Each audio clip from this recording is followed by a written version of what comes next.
नमस्कार, knowledge group में आपका स्वागत है और मैं हूं आपके साथ मोहित चौबे। हम डिस्कस कर रहे हैं चाइल्ड डेवलपमेंट एंड पेडागोजी को, और यह जो पूरा कोर्स है यह शिक्षक भर्ती पात्रता परीक्षा के लिए महत्वपूर्ण हो जाता है। जितने भी एग्ज़ाम, चाहे KVS हो, MPTT हो, DSSB हो, REET हो, CTET हो, या फिर किसी भी स्टेट की TET मतलब शिक्षक पात्रता परीक्षा, टीचर एलिजिबिलिटी टेस्ट हो, यह जो कोर्स है यह मुख्य रूप से जो कि CDP child development and pedagogy है उसको कंप्लीट डिस्कशन इस कोर्स के माध्यम से किया जाएगा। तो चाइल्ड डेवलपमेंट एंड पेडागोजी का जो फर्स्ट यूनिट है वह है चाइल्ड डेवलपमेंट, और चाइल्ड डेवलपमेंट का जो सेकंड पॉइंट है वह है बाल विकास को प्रभावित करने वाले कारक मतलब फैक्टर्स अफेक्टिंग चाइल्ड डेवलपमेंट। हम लेक्चर 1 में इससे संबंधित कॉन्सेप्ट जो हैं चाइल्ड डेवलपमेंट के उन पर डिस्कशन कर चुके हैं, और अब हम जानेंगे कि ऐसे कौन कौन से फैक्टर्स हैं, ऐसे कौन कौन से कारक हैं जो बाल विकास को प्रभावित करते हैं। हम इस लेक्चर में डिस्कस करने वाले हैं कि चाइल्ड डेवलपमेंट को प्रभावित करने वाले मुख्य कारक कौन कौन से हैं। वुडवर्थ ने एक समीकरण दिया है चाइल्ड डेवलपमेंट से संबंधित मतलब बाल विकास से संबंधित, उस पर चर्चा करेंगे। हम हेरिडिटी मतलब वंशागति या फिर वंशानुक्रम के विषय में जानेंगे। फिर हम चार्ल्स डार्विन ने एक सिद्धांत दिया है, मतलब मुख्य रूप से यानी कि 2 सिद्धांत हैं, उन सिद्धांतों पर चर्चा करेंगे। फिर हम वातावरण के प्रभाव के बारे में जानेंगे कि किस प्रकार वातावरण का प्रभाव किसी बालक के विकास के लिए प्रभावित करता है। फिर हम जानेंगे कि ऐसे कौन कौन से फैक्टर्स हैं, कौन कौन से कारक हैं जो किसी भी बालक के भौतिक जो विकास है उसको प्रभावित करता है। उसी प्रकार मानसिक विकास को प्रभावित करने वाले कारकों पर चर्चा करेंगे। संज्ञानात्मक विकास को प्रभावित करने वाले कारकों के विषय में जानेंगे, और उसके बाद सामाजिक विकास को प्रभावित करने वाले कारकों पर प्रकाश डालेंगे। चलिए शुरू करें।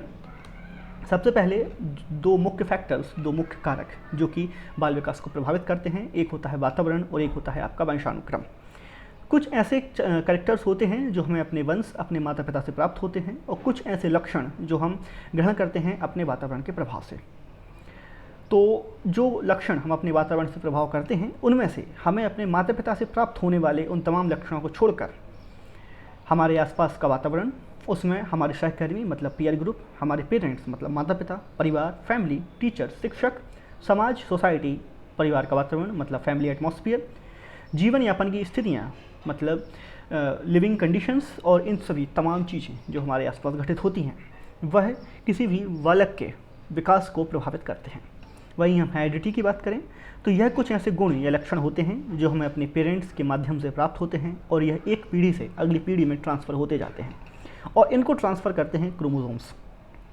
चलिए, तो इन्हीं 2 शब्दों के मूल को लेकर मतलब इन्हीं 2 शब्दों के अर्थ को लेकर वुडवर्थ ने एक डेफिनेशन दी। उन्होंने कहा कि development equals to heredity plus environment. मतलब वुडवर्थ का कहना था कि जो आपको वंशानुगत रूप से प्राप्त हुआ है और जो आपको आपके वातावरण से प्राप्त हुआ है, इन दोनों को ही जोड़ दिया जाए तो आप किसी भी बालक का जो विकास है वह कैलकुलेट कर सकते हैं।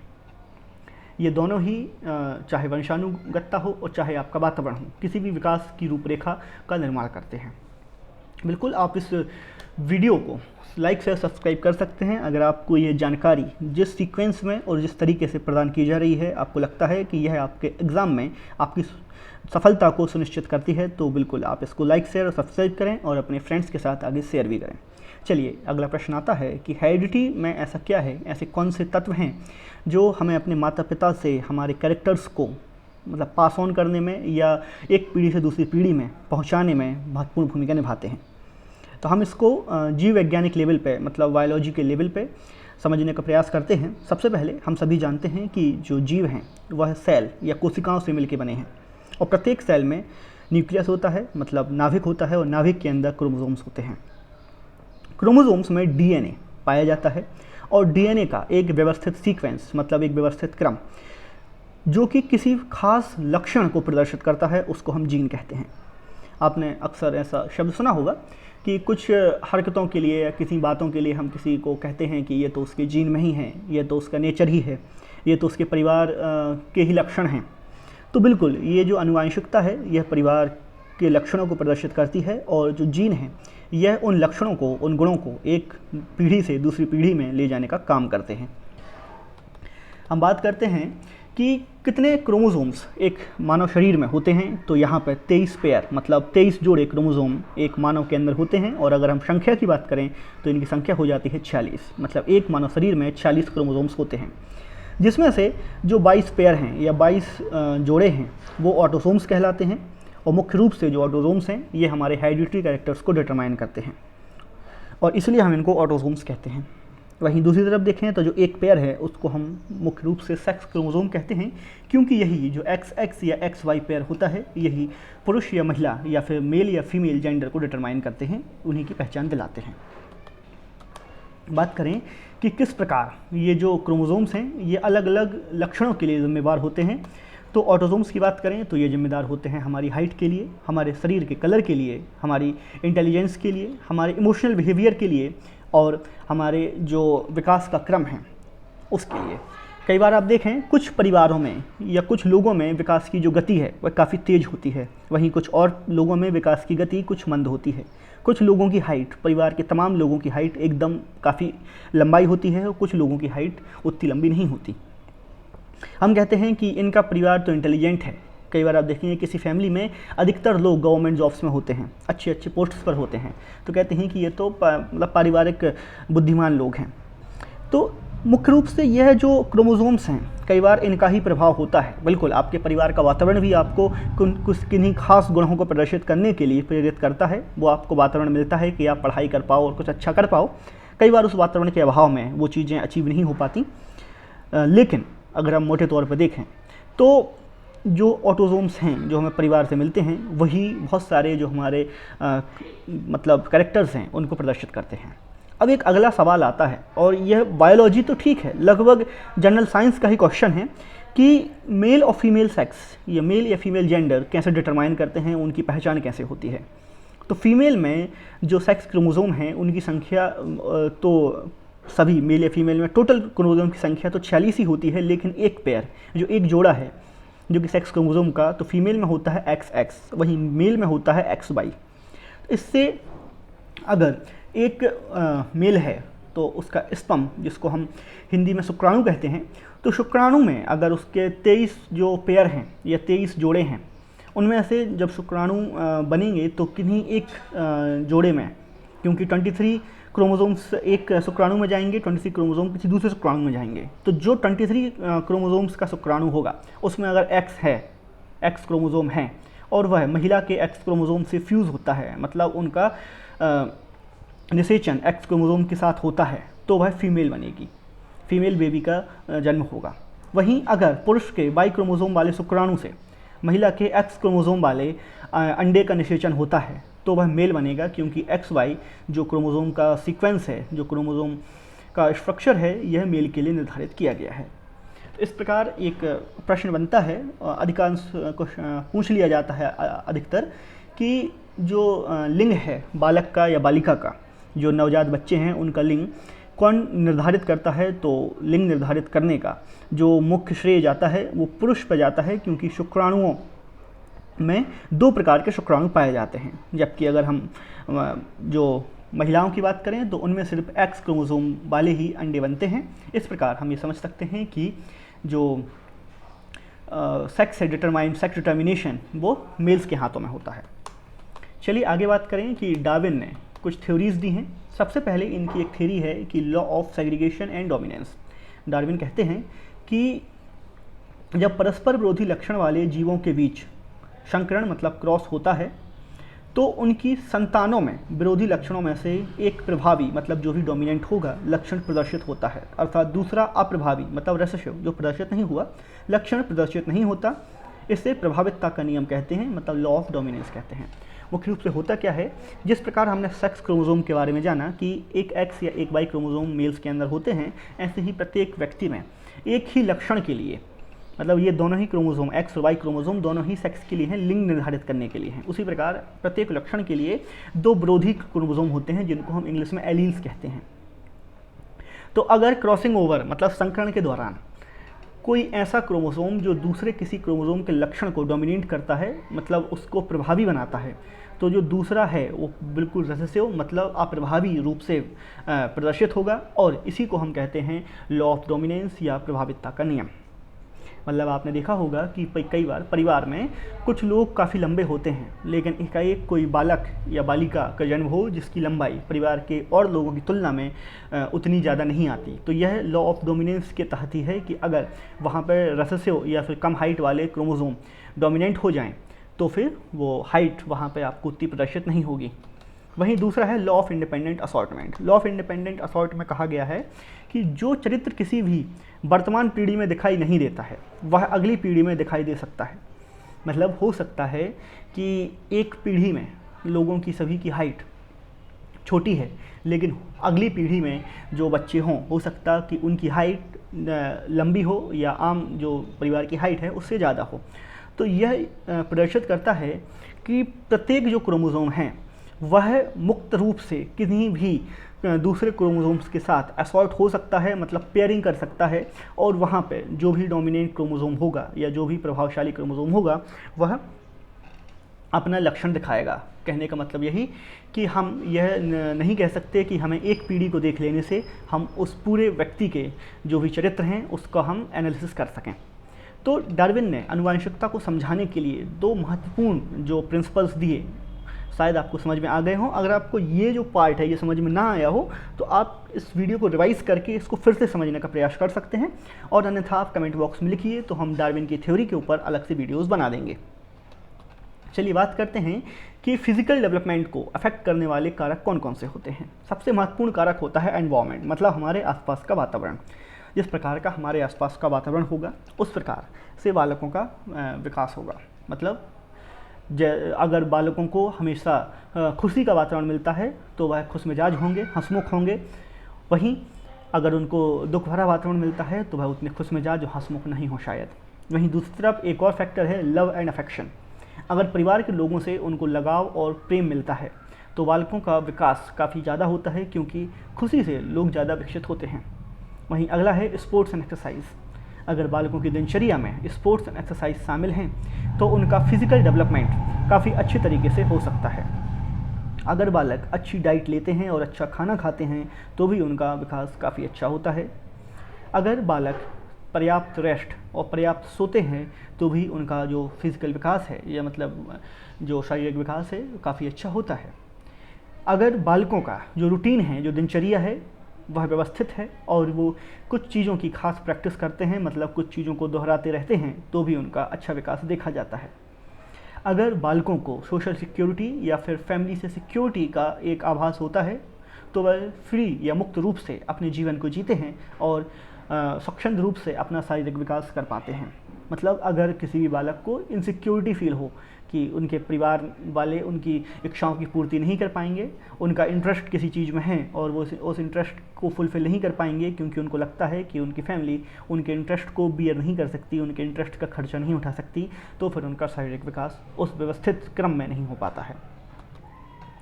आगे बात करेंगे तो सॉवर्सन ने कहा भी है कि healthy diet is the enemy of tiredness. मतलब अगर किसी बालक को अच्छा भोजन दिया जाए तो जो थकान है, जो शारीरिक परेशानियां हैं, उनसे विजय पाई जा सकती है और उनका शारीरिक विकास काफ़ी व्यवस्थित और अच्छे से हो सकता है। अगली बात आती है कि मानसिक विकास को प्रभावित करने वाले कारक। तो सबसे पहले मानसिक विकास, तो कहा जाता है कि खाली पेट भजन नहीं होता। पढ़ाई करते हैं तो अच्छे से खाना खाना चाहिए, या जो भी काम हम करते हैं तो भोजन उसमें महत्वपूर्ण भूमिका निभाता है। तो अनन्यूट्रिएंट डाइट, अगर आपको प्रॉपर डाइट नहीं मिलती तो आपका मन पढ़ाई में नहीं लगेगा, आपके काम में नहीं लगेगा। उसी प्रकार अगर बालक को सही खाना, सही भोजन मिलता है तो उसका मानसिक विकास सही क्रम में, सही ढंग से होता है। अगर परिवार के साथ उनकी बातचीत कमज़ोर है, हमने देखा होगा कि आमतौर पर घर का जो पहला बच्चा होता है उसका विकास का जो क्रम है या विकास की जो स्पीड है, जो गति है, काफ़ी स्लो होती है, काफ़ी धीमी होती है। वहीं अगर परिवार के अन्य बच्चों की बात की जाए जो उस पहले बच्चे के बाद उस परिवार में जन्म लेते हैं, तो उनकी विकास की गति काफ़ी तेज़ मापी जाती है, क्योंकि जितने ज़्यादा लोग बच्चों से इंटरेक्ट करते हैं, परिवार में माता पिता जितना बच्चों से इंटरेक्ट करते हैं, मतलब जो उनकी अंतःक्रिया जितनी ज़्यादा होती है, उनमें उतना अच्छा डेवलपमेंट, उतना अच्छा विकास देखा जाता है। आमतौर पे बच्चों को, अगर बच्चों का माहौल मिल जाए, बच्चों को उनकी ही एज के और बच्चे मिल जाएं तो नई नई चीज़ें वो जल्दी सीखते हैं। तो उसी प्रकार पेरेंट्स के साथ भी उनका प्रॉपर अंतःक्रिया और उपयुक्त बातचीत आवश्यक होती है। अनुवांशिकता फिर से यहाँ एक महत्वपूर्ण रोल प्ले करेगी, क्योंकि अनुवांशिकता ही कई बार आपके विकास की गति को प्रभावित करती है। वहीं आएगा मोटिवेशन। हमने देखा है कि जिस काम को करने में हमें प्रेरणा मिले, हमसे बोला जाए बेटा बहुत बढ़िया, बहुत अच्छे से किया है, हम कई बार बालकों से उनको काम करवाने के लिए उनको झूठी प्रेरणा दे देते हैं, बेटा बहुत अच्छी हैंडराइटिंग है, बहुत अच्छी ड्राइंग बनाई है, और इससे बच्चों का मनोबल बढ़ता है, और मनोबल बिल्कुल आपको आगे ले जाने में आपकी मदद करता है। और यही मनोबल मुझे भी मिलेगा अगर आप इस वीडियो की समीक्षा करेंगे और बताएंगे कि आपको ये वीडियो अच्छा लग रहा है या आप क्या सुधार चाहते हैं। तो आप कमेंट बॉक्स में लिखकर बताइए, ताकि मैं अगले वीडियोस में उनको इम्प्लीमेंट कर सकूं, और आपके लाइक और शेयर्स, आपके व्यूज़ मुझे मोटिवेट करेंगे कि मैं इस पूरी सीरीज़ को कंप्लीट करूं और आगे तमाम वीडियोज़ जो भी इस टॉपिक से संबंधित हैं वो लेकर आपके साथ आता रहूँ। चलिए, उसके बाद बात आती है स्कूल एटमॉस्फेयर की। बिल्कुल, बालक जब धीरे धीरे स्कूल एज में पहुंचता है, वहाँ पे उसके नए दोस्त बनते हैं, मतलब पीयर्स ग्रुप डेवलप होता है, फिर टीचर से इंटरेक्शन होता है, और किस तरीके की शिक्षण विधियों का स्कूल में प्रयोग हो रहा है, वो तमाम चीज़ों से वह रूबरू होता है। अगर स्कूल में अच्छा एटमॉस्फेयर उसको मिलता है, उसको किसी प्रकार से ये महसूस नहीं होता है कि वह अपेक्षित हो रहा है, किन्हीं बच्चों को देखकर उसे ये महसूस नहीं होता है कि उनके पास ज़्यादा है, इनके मतलब कई बार बच्चे और बच्चों को देखकर भी हीन भावना का शिकार हो सकते हैं। उन्हें लगता है कि उनके पास या जैसे कोई खेलने की वस्तु हो या सुविधाएं हों, तो इनको लेकर कई बार बच्चे हीन भावना का शिकार होते हैं। लेकिन अगर इन सब चीज़ों पर कंट्रोल किया जा सके, स्कूल एटमॉस्फेयर को कंट्रोल रखा जा सके, और वैज्ञानिक दृष्टि से बाल विकास में स्कूल का जो प्रशासन है वह लिप्त रहे, तो भी बालकों का मानसिक विकास काफ़ी व्यवस्थित किया जा सकता है। फिर हम बात करेंगे कि संज्ञानात्मक विकास को प्रभावित करने वाले कारक। सबसे पहले यह जो संज्ञानात्मक शब्द है, इससे हम कई बार कंफ्यूज हो जाते हैं कि संज्ञानात्मक शब्द है क्या यह मेंटल डेवलपमेंट से संबंधित है, या फिर ये हमारे इमोशनल डेवलपमेंट से, मतलब भावनात्मक विकास से संबंधित है। सबसे पहले हम संज्ञानात्मक शब्द की अवधारणा समझते हैं। संज्ञानात्मक विकास का मतलब है कि बच्चे किस तरह सोचते हैं, मतलब बच्चों की सोचने की प्रक्रिया क्या है। अक्सर हम बच्चों में क्यूरियोसिटी बहुत ज़्यादा होती है, बच्चे किसी भी चीज़ को लेकर बहुत ज़्यादा क्यूरियस होते हैं। हमें अक्सर बच्चों की क्यूरियोसिटी को सॉल्व करना चाहिए। अगर हमारे घर में बच्चे हैं तो कोई मूवी देख रहे हैं, वो पूछेंगे कि इस मूवी में ये एक्टिविटी कैसे हुई। कोई चीज़ अगर घर में कुकिंग हो रही है, माँ खाना बना रही हैं, तो पूछते हैं कि मम्मी ये आपने कैसे किया। तो जो ये क्यूरियोसिटी है, ये सोचने की जो क्रिया है, इन बच्चों की सोच को एक अच्छी खुराक मिलनी चाहिए। फिर बच्चे खोज करते हैं, बच्चे नई नई चीज़ों की खोज करना चाहते हैं, बच्चे अपने खेल में ही कुछ नया नवाचार करते हैं। मतलब बच्चों के अंदर एक छोटा वैज्ञानिक बैठा होता है, क्योंकि उनके दिमाग में क्यूरियोसिटी, वो बिल्कुल हर दिन कुछ नई चीज़ों से रूबरू होते हैं, कुछ नई चीज़ों से अवगत होते हैं। तो उनकी खोज, उनकी जो जिज्ञासा है, उसको ख़त्म नहीं होने देना चाहिए, और चीज़ों को समझ लेते हैं। अगर बच्चों को सही अवधारणा ना दी जाए, उनको सही जानकारी ना दी जाए, तो कई बार वो उन चीज़ों को जिनके विषय में वो सोच रहे हैं, उनको अपने ही अनुसार, अपने ही मनोवृत्ति के अनुसार समझ लेते हैं, और यह हानिकारक है। बच्चों को हमेशा हर चीज़ का स्पष्टीकरण मिलना चाहिए, और उचित स्पष्टीकरण मिलना चाहिए, जिसमें वो किसी भी गलत अवधारणा के शिकार ना हो। यह ज्ञान, कौशल, समस्या समाधान और निपटान का विकास है। तो अगर हम संज्ञानात्मक विकास की बात करें, तो यह सही ज्ञान बच्चों को मिले, सही कौशल का विकास उनके अंदर हो, उनके अंदर उत्पन्न हो रही तमाम समस्याओं का हम सही ढंग से समाधान करें, और वो खुद भी उन समस्याओं का समाधान करना सीखें। इसके साथ ही इन समस्याओं के समाधान के साथ ही उनके जीवन में जो भी और परिस्थितियाँ उत्पन्न हो रही हैं, जो अवांछनीय हैं, उनका वो निपटान करना सीखें। तो इन तमाम चीज़ों का विकास ही संज्ञानात्मक विकास है, जो बच्चों को उनके आसपास की दुनिया के बारे में, जो भी उनके आसपास घटित हो रहा है, सोचने समझने में मदद करता है। और दूसरे शब्दों में कहें तो ये मस्तिष्क विकास संज्ञानात्मक विकास का ही हिस्सा है। मतलब जो भी मेंटल डेवलपमेंट है, वह संज्ञानात्मक विकास का ही एक हिस्सा हो सकता है। चलिए, तो बात करें कि फैमिली एंड नेबर्स, मतलब जिस प्रकार से जो पृष्ठभूमि फैमिली और परिवार और आसपास के आपके पड़ोसी आपके सामने प्रस्तुत करते हैं, वही बच्चों के दिमाग में एक स्थायी, उनका जो मोटर सिस्टम है, वहाँ पे जाके बैठ जाता है, और उसी प्रकार से उनका विकास होता है। फिर जैसा स्कूल एटमॉस्फेयर उनको मिलता है, तो उसी हिसाब से वह उन समस्याओं का समाधान करते हैं, उन समस्याओं को या उन बिंदुओं को लेकर अपने दिमाग में एक अवधारणा का विकास करते हैं। तो स्कूल एटमॉस्फेयर इस रूप में संज्ञानात्मक विकास में एक महत्वपूर्ण भूमिका निभाता है। हेल्थ एंड फिजिकल डेवलपमेंट, मतलब स्वस्थ शरीर में ही स्वस्थ मस्तिष्क का वास होता है, तो इसको बहुत ज़्यादा समझाने की आवश्यकता है नहीं। हम इस तरीके से भी समझ लें कि जितना व्यक्ति स्वस्थ रहेगा उतना ही उसका शारीरिक, मानसिक या संज्ञानात्मक विकास व्यवस्थित होगा। मतलब इसके बाद आएगी बौद्धिक क्षमता। अब हर व्यक्ति, मतलब each person has individual differences, हर व्यक्ति के व्यक्तिगत विभेद होते हैं, व्यक्तिगत डिफरेंसेस होते हैं। तो जो इंटेलेक्चुअल एफिशिएंसी है, तो हर व्यक्ति के सोचने समझने की क्षमता भी अलग है, सबकी बौद्धिक क्षमता अलग है। हो सकता है कि यह वीडियो आप एक बार देखें और आप जितने भी ये विकास को प्रभावित करने वाले कारक हैं या मुझसे बेहतर तरीके से आपको समझ में आ जाएं, आप किसी और को समझाने जाएं तो इससे बेहतर समझा दें, और हो सकता है कि यह वीडियो आपको 2 बार देखना पड़े। तो ये बौद्धिक क्षमता की बात है। वही बात आती है सोशल डेवलपमेंट, सामाजिक विकास। मतलब किन परिस्थितियों में किन लोगों के बीच उनका विकास हुआ है। अगर एक व्यक्ति का विकास किसी क्रिमिनल सोसाइटी में हुआ है तो उसे लगेगा कि महिलाओं के साथ दुर्व्यवहार करना कोई बड़ी बात नहीं। अगर उसने महिलाओं के साथ दुर्व्यवहार होते देखा है तो, और लोगों को उस बात की पुष्टि करते देखा है कि नहीं ये तो होता ही है। कई बार आप देखें कि कुछ टैबूज या कुछ ऑर्थोडॉक्स थॉट प्रोसेस, मतलब रूढ़िवादी जो विचारधारा है, वह इतनी हावी हो जाती है कि लोगों को लगता है कि यार ऐसा तो होता ही है। तो ये सोशल डेवलपमेंट का ही है कि जैसी सोसाइटी होगी वैसा लोगों का संज्ञानात्मक विकास होगा। इसके अलावा और भी कुछ चीज़ें होती हैं, जैसे कि हाई एस्टिमेशन। हम कई बार उच्च अनुमान लगा लेते हैं, खुद से ही लगा लेते हैं। हम कहते हैं ना कि हम खुद को अंडर एस्टिमेट नहीं करते, हम खुद को अपेक्षित नहीं समझते, हम सोचते हैं कि हम तो ये कर लेंगे। लेकिन कई बार बहुत सारी चीज़ें ऐसी होती हैं कि जो हमारी क्षमता के परे होती हैं, या फिर परिवार हमसे एक्सपेक्टेशंस ज़्यादा लगाता है। मतलब अक्सर भारत में तो ये देखा जाता है कि परिवार बच्चों से एक अपेक्षा कर लेता है कि यार मेरा बेटा तो IAS बनेगा, मेरा बेटा तो डॉक्टर बनेगा, मेरा बेटा तो इंजीनियर बनेगा। तो और अगर बच्चे का उस पर्टिकुलर विषय में रुझान नहीं है तो वह अपने आप को अच्छे से प्रदर्शित नहीं कर पाएगा। कई बार गरीबी भी लोगों के संज्ञानात्मक विकास को प्रभावित करती है, क्योंकि वंचना की वजह से, सामाजिक वंचना हो जाए या किसी भी प्रकार की मतलब किसी भी चीज़ से वंचित रह जाने की वजह से भी संज्ञानात्मक विकास प्रभावित होता है। एक और बात आई, अब बात आती है कि सामाजिक विकास को प्रभावित करने वाले कारक, ऐसे कौन कौन से कारक हैं। सबसे पहली बात आएगी फैमिली, क्योंकि सबसे पहले व्यक्ति का सामाजिकरण उसके परिवार के माध्यम से ही होता है, जहाँ पर फैमिली की साइज़ भी मैटर करती है और रिश्तेदारी भी मैटर करती है, मतलब संबंध भी बहुत ज़्यादा अधिक भूमिका निभाते हैं। अगर बड़ी फैमिली है, जॉइंट फैमिली, तो हमने देखा कि बच्चों से जितना ज़्यादा परिवार के लोग इंटरेक्ट करेंगे, जितनी ज़्यादा परिवार के लोगों से उसकी अंतःक्रिया होगी, उतना ज़्यादा बच्चे का विकास होगा और उसी दिशा में होगा जिस प्रकार की उसके साथ अंतःक्रिया की जा रही है।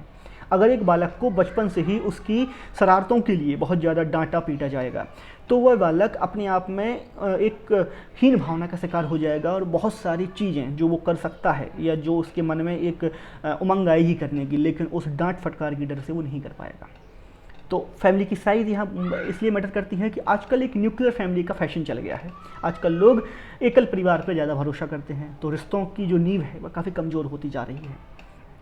वही बात करेंगे स्कूल, तो स्कूल भी एक सामाजिकरण का एक दूसरा द्वार होता है। जब हम परिवार से स्कूल में पहुंचते हैं तो वहाँ हम अपनी उम्र के अधिक से अधिक बच्चों से मिलते हैं। हम अपने टीचर से जितने भी सब्जेक्ट हैं, जो भी हमारा करिकुलर है, उससे हम कुछ ना कुछ ज्ञान लेते हैं। स्कूल में बहुत सारी एक्टिविटीज़ होती हैं, जैसे स्पोर्ट्स हो गए, गेम्स हो गए, एनुअल फंक्शंस हो गए। तो इससे हम जो सोशल कंडक्ट है उसको निभाना सीखते हैं। हम एक ग्रुप या पीयर ग्रुप में रहना सीखते हैं, टीम मेंबर बनना सीखते हैं, हम एक अच्छा टीम लीड करना सीखते हैं। इसी लीडरशिप के गुणों का विकास होता है। अगर आप किसी स्कूल एटमॉस्फेयर में किसी स्पोर्ट एक्टिविटी में भाग लेते हैं, आप अपनी टीम के कैप्टन हैं, तो आप में जो कैप्टनशिप है या जो नेतृत्व के गुण हैं उनका विकास होगा। आपको अपनी टीम को जिताना है तो आप में एक टीम मेंबर की जो फीलिंग है, तो उसके अनुसार आप में वो परिवर्तन आएंगे कि आप हमेशा सिर्फ अपने ही विकास के बारे में नहीं, जबकि आप अपने समाज के विकास के बारे में सोचेंगे, आपके पूरे ग्रुप के विकास के बारे में सोचेंगे। फिर बात आई कॉग्निटिव डेवलपमेंट की। तो कॉग्निटिव डेवलपमेंट के जितने फैक्टर्स अभी हमने पीछे देखे, वो तमाम फैक्टर्स आपके सामाजिक विकास को प्रभावित करेंगे। मतलब आपने अपने संज्ञान में जिस अवधारणा को जिस रूप में स्थापित कर लिया है, उसी तरीके से आप समाज को आगे चल के देखेंगे और उसी तरीके से अपने व्यवहार को प्रदर्शित करेंगे। फिर बात आती है शारीरिक स्वास्थ्य की। मतलब जितना ज़्यादा व्यक्ति शारीरिक रूप से स्वस्थ होगा, उतना ही अपने आप को कॉन्फिडेंट फील करेगा और समाज के बीच में अपने आप को प्रदर्शित करने में और समाज में भागीदारी निभाने में भी उसका जो मनोबल है वह ऊंचा रहेगा और वह एक अच्छा सामाजिक व्यक्ति बन के आएगा। इन्फ्लुएंस ऑफ कम्युनिटी, मतलब समुदाय का प्रभाव। जिस प्रकार का आपका समुदाय होगा।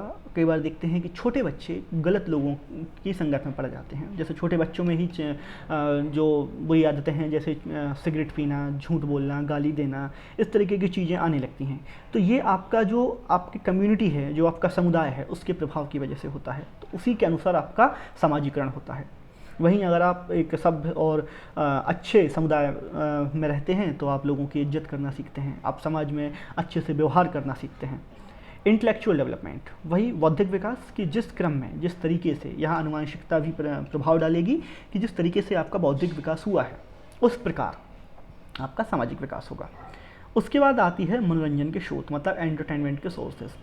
जिस प्रकार से, जैसे बहुत सारे कार्टून चैनल्स आते हैं, बहुत सारे एपिक शोज़ आते हैं बच्चों के लिए, जो बच्चों के मनोरंजन के लिए होते हैं। अगर उन जैसे छोटा भीम या और भी आते हैं, माइटी राजू, मैंटी राजू, बहुत सारे, तो बच्चे उनसे क्या सीख रहे हैं? बहुत सारे उसमें मोरल वैल्यूज़ सिखाई जाती हैं। कई बार बच्चों को उसमें कुछ फाइट सीन्स दिखा दिए जाते हैं, उनको एक हीरो क्रिएट करना होता है, तो उसमें कुछ विलक्षण प्रतिभाएँ दिखा दी जाती हैं।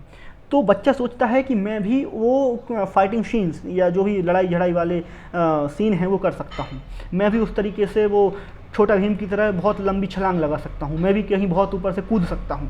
तो अगर बच्चा अपने संज्ञान का सही उपयोग नहीं करे और उसको सही गाइडेंस ना मिले, तो ये मनोरंजन के स्रोतों के माध्यम से बच्चा कई बार कुछ गलतियाँ भी कर सकता है। लेकिन वहीं कुछ अच्छी चीज़ें सिखाई जाती हैं कि बड़ों का आदर करें, सम्मान करें, लोगों से झगड़ा ना करें, सच बोलें, बुराई से दूर रहें। तो ये चीज़ें बच्चों के लिए दूसरे पहलू हैं, जो उसको अच्छाई है, जो मोरल्स हैं, जो वैल्यूज़ हैं, उनके विकास में भी महत्वपूर्ण भूमिका निभाते हैं। फिर बात आती है कि स्थायी प्रभाव की, स्थानीय प्रभाव की, जिस प्रकार का लोकल इन्फ्लुएंस है। अगर व्यक्ति के आसपास उसने बहुत ज़्यादा क्राइम्स देखे हुए हैं कि बहुत ज़्यादा क्राइम हो रहे हैं, तो उसको लगेगा कि सोसाइटी क्रिमिनल है, तो आप सोसाइटी को उसी नज़रिए से देखोगे, आप सोसाइटी में उसी तरीके से बिहेव करोगे। अगर आप एजुकेटेड सोसाइटी में रहते हैं, आपने देखा कि आपके आसपास के जो आपके भैया हैं, आपकी दीदी हैं, वो किसी बड़े पद पर हैं, तो जो बालक है वह भी उनसे इन्फ्लुएंस होगा और लोकल इन्फ्लुएंस में आकर वो भी बहुत मेहनत करेगा और आगे जाके कुछ बड़ा अचीव करने का प्रयास करेगा। इस प्रकार जो लोकल इन्फ्लुएंस भी है वह भी आपके सामाजिक विकास को प्रभावित करता है। तो उम्मीद है कि जो भी फैक्टर्स हैं जो कि बाल विकास को, जितने भी कारक प्रभावित करते हैं, उनके बारे में आपकी अवधारणाएं बिल्कुल स्पष्ट हो गई होंगी। तो बने रहिए हमारे साथ और देखते रहिए नॉलेज ब्रू। हम अपना तीसरा लेक्चर जल्दी ही लेके आपके साथ होंगे और बिल्कुल इस वीडियो को लाइक, शेयर और सब्सक्राइब करें। जो भी पढ़ना चाहते हैं उनके साथ शेयर करें और अपने सुझाव कमेंट बॉक्स में लिखें। इस वीडियो के जो नोट्स हैं वो आपको हमारे टेलीग्राम ग्रुप पे उपलब्ध हो जाएंगे, तो कृपया टेलीग्राम ग्रुप ज्वाइन करना ना भूलें। धन्यवाद।